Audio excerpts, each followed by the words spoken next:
Array is a random access data structure, and that means we can access any item directly at any time without having to go through a fixed sequence. Because arrays are number indexed, we can use their index to access the items. In JavaScript, we use the square notation with the index inside to indicate the item we want. Because index starts at 0, the first item is at index 0. Think about it like this. Find the order you want, then subtract 1. If I want the 10th item, it will be at the index 10 minus 1, which is 9. The length property will tell us how big the array is. Again, length minus 1 is the last index. Anything after that will return undefined. There are other ways to get the last item, but I find this to be the simplest. In previous video, I showed you multi-dimensional arrays like this one. To get items in this array, I can change the open and close square brackets we index like this.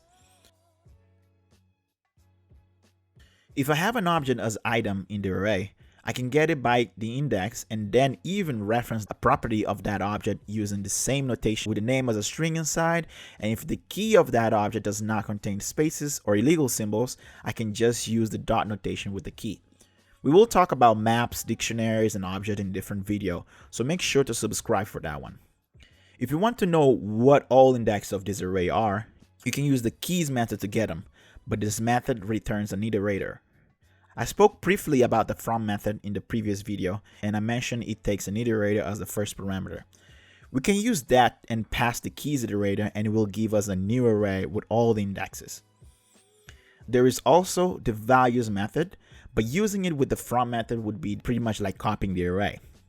The goal of having iterators is not so you can convert them into arrays. We're going to continue on iterators and iterating in the future video of this series.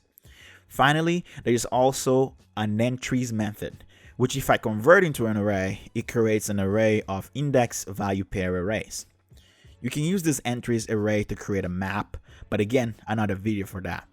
There you have it. You are now ready to read any item of any array. Thanks for watching. Catch you in the next one. Bye-bye.